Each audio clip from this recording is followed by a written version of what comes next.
Assalamualaikum dan salam Sarawak sayang. Bersama saya Hafizah Munirah Mahrab. Tumpuan berita. Lembaga Kemajuan Bintulu BDA bakal menjadi hub utama ekonomi hijau menerusi perancangan Pelan Strategik 2024-2030 ke arah hub industri karbon rendah Sarawak. Premier Sarawak Datuk Patinggi Tan Sri Dr. Abang Abdul Rahman Zohari Tun Datuk Abang Openg berkata, dalam pelan strategik tersebut, Bintulu bakal menjadi pengeluar utama tenaga yang boleh diperbaharui, iaitu hidrogen sekaligus menjadi hub mengeksport sumber tenaga tersebut ke luar negara menjelang tahun 2027. Ini adalah era gelombang kedua untuk BDA. Kerana kita telah menyenaraikan beberapa rancangan pembangunan untuk membesarkan lagi wilayah BDA. Sekarang kita nak bincang memasukkan kawasan Sebauh sebagai bahagian BDA. Kerana kita berpandangan bahawa Bintulu and its suburb must be planned properly. And Bintulu becomes a spread out city. Dan perancangannya hendaklah sejajar dengan era digital dan juga ke arah ekonomi hijau. Beliau berkata demikian ketika berucap dalam Majlis Makan Malam ulang tahun ke-45 BDA di Bintulu pada Jumaat. Datuk Patinggi Tan Sri Abang Zohari yang juga pengerusi BDA menambah, ia merupakan hala tuju yang amat baik selaras dengan Pelan Strategi Pembangunan Pasca COVID-19 PCDS 2030 dengan membawa Bintulu ke tahap pembangunan yang mampan dengan persekitaran yang bersih. Katanya lagi langkah ini akan menarik pelabur dan kemudiannya membuka peluang pekerjaan di Bintulu. Dalam perancangan hingga ke tahun 2030, kita juga akan menghubungkan Semalaju Kederung terusnya ke Bintulu proper. Dan insya-Allah hinggalah ke Jepak nanti, kena sudah ada jambatan dengan LRT, Automated Transit Transport. Dan ini akan memberikan kemudahan yang moden kepada pekan ataupun bandar Bintulu. Ni boleh sebut pekan lagi, bandar Bintulu. Pada majlis tersebut turut diadakan penyampaian anugerah kepada 60 warga BDA Cemerlang dari kumpulan pengurusan dan profesional hingga kumpulan pelaksana.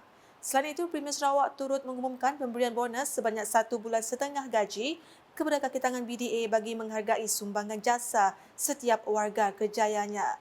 Hadir sama Setiausaha Kerajaan Sarawak Datuk Amar Muhammad Abu Bakar Marzuki, Ahli Dewan Undangan Negeri Adun Jepak, Merangkap Penasihat Jepak Jaya Datuk Talib Zulpilip, Pengurus Besar BDA Datuk Muhammad Yaakob Kari, Timbalan Pengerusi BDA Datuk Haidar Han Azharhan dan Residen Bahagian Bintulu Nyurak Keti. Berita seterusnya, Memorandum Persefahaman MOU yang dimeterai di antara Parti Demokratik Progresif PDP dan Parti Sarawak Bersatu PSB di Kuala Lumpur pada Khamis tiada kaitan sama ada PSB menyertai gabungan Parti Sarawak GPS atau sebaliknya. Pengerusi GPS yang juga Premier Sarawak Datuk Patinggi Tan Sri Dr. Abang Abdul Rahman Zohari Tun Datuk Abang Openg menegaskan secara prinsip GPS tidak menghalang kerjasama yang dijalinkan di antara kedua parti tersebut. Menurutnya, GPS juga akan mengadakan mesyuarat bagi mendengar perkara berkaitan kerjasama yang mahu dijalinkan oleh PSB. Memang sebelum ini pihak PSB ada menyatakan pendirian mereka untuk menyokong GPS, khususnya dalam memajukan negeri kita. Dan waktu persidangan Dewan Undangan Negeri dahulu, Sungkor ada berjumpa dengan saya. Dan bagi saya, demi untuk rakyat dan negeri, Kalau mereka hendak membantu GPS, of course lah, to me it's okay. Beliau berkata demikian ketika ditemui media selepas menghadiri majlis menandatangani Memorandum Persefahaman MOU antara Indosimen Sdn Bhd, SCH International dan YTL Semen Berhad di Kuching pada Jumaat. Premier Sarawak menjelaskan beliau sendiri tidak mempunyai masalah sekiranya ada pihak yang mahu bersama membangunkan Sarawak. Katanya lagi beliau bersifat terbuka jika pihak lain mahu menyokong jika perkara itu memberi manfaat kepada Sarawak. Sebelum ini, PSB telah menyatakan sokongan penuh kepada Premier Sarawak Datuk Patinggi Tan Sri Abang Zohari serta Perdana Menteri Datuk Sri Anwar Ibrahim. Terdahulu, Premier Sarawak dalam ucapannya pada majlis itu memberitahu usaha memperkukuhkan rantaian bekalan simen diyakini dapat membantu memastikan pembangunan sebanyak 960 projek infrastruktur di negeri ini diselesai mengikut jadual ditetapkan.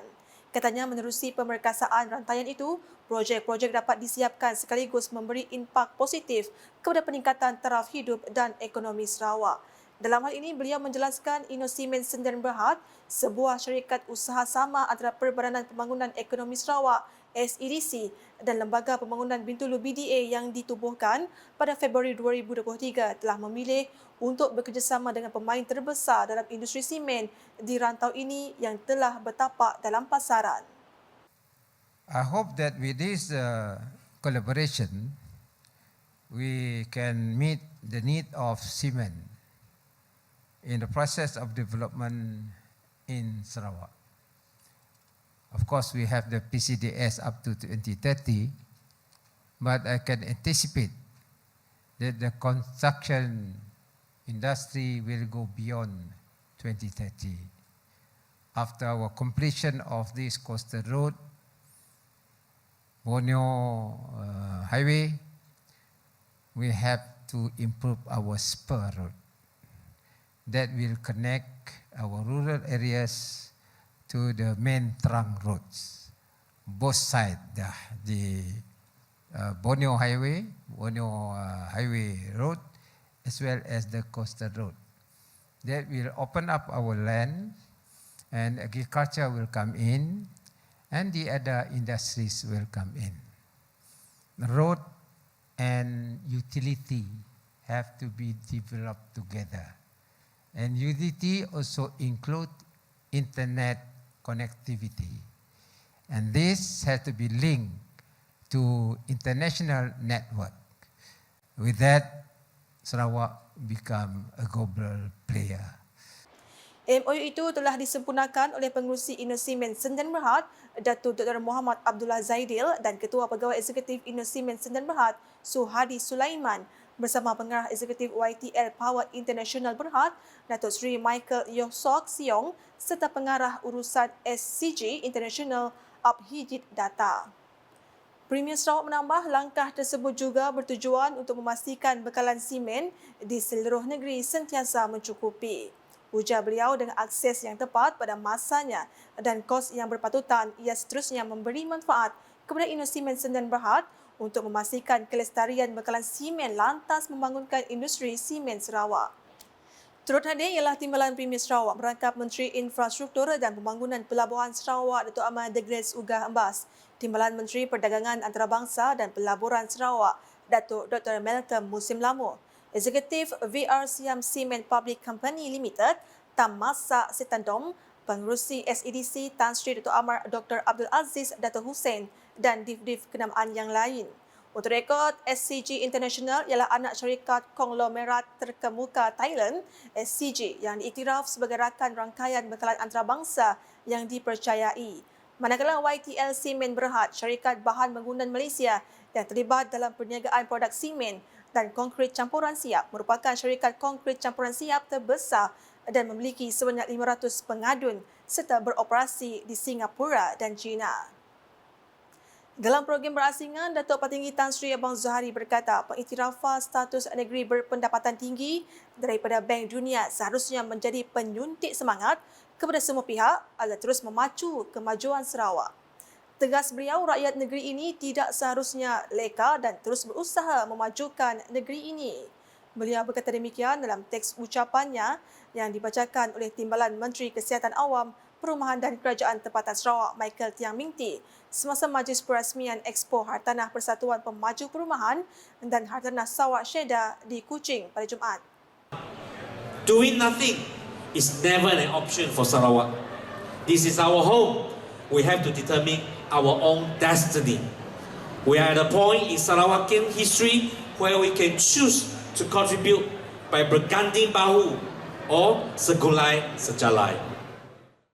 Beliau turut menyuruh rakyat agar tidak bimbang dengan isu pengambilan pekerja asing di Sarawak kerana kepakaran mereka diperlukan untuk memajukan negeri ini. Keperkembangan di Sibu. Kerajaan Sarawak komite terhadap pembaharuan Bandar Sibu dan masih cuba memikirkan kaedah untuk melaksanakannya.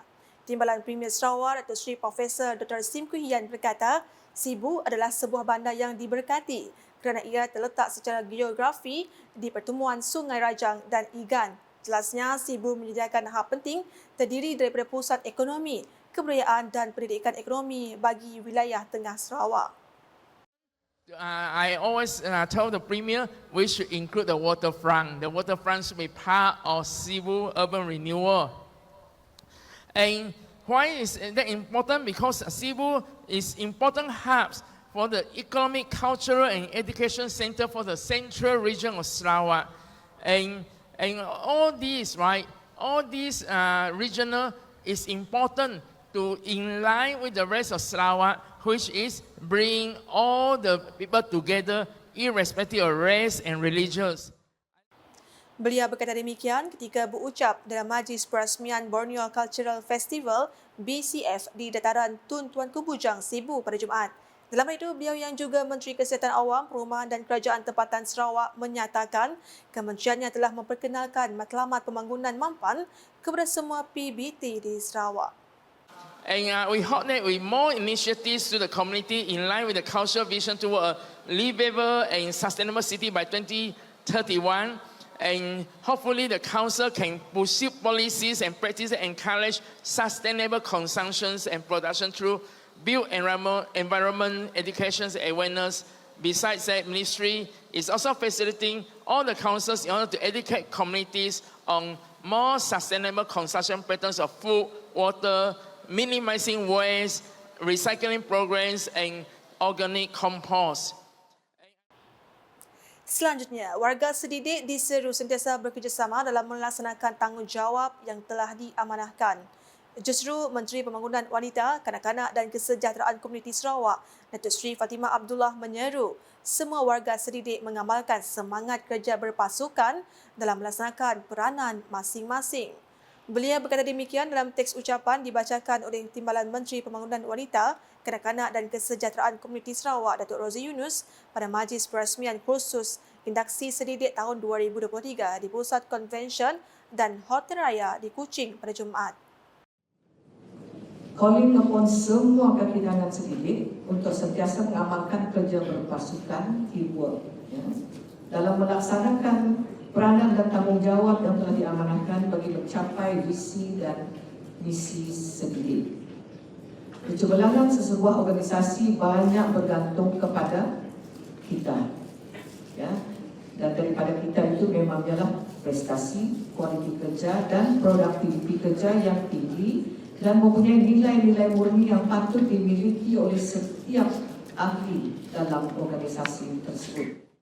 Menurut Datuk Seri Fatimah lagi, sebagai warga kerja agensi di bawah Kementerian Pembangunan Wanita, Kanak-kanak dan Kesejahteraan Komuniti Sarawak, kaki tangan sedidik juga perlu berusaha gigih agar mampu mencapai visi strategi pembangunan pasca COVID-19 PCDS 2030. Di Murum pula, upacara pemberkatan Batu Tungun harus dijadikan salah satu acara tahunan dalam kalender pelancongan pada masa hadapan. Ke arah itu, Timbalan Menteri di Jabatan Perdana Menteri, Hal Ehwal Sabah Sarawak dan Tugas-Tugas Khas, Datuk Wilson Ugak Kumbung memohon agar upacara tersebut dimasukkan dalam kalender pelancongan Sarawak Energy Berhad SEB bagi mempromosikan kawasan Murum dan budaya kaum Penang. Beliau yakin bahawa pihak SEB komited terhadap membantu memelihara warisan tradisi dan dalam pembangunan pendidikan dan sosioekonomi masyarakat Penang yang telah dipindahkan ke kawasan penempatan semula di Metelun dan Tegulang.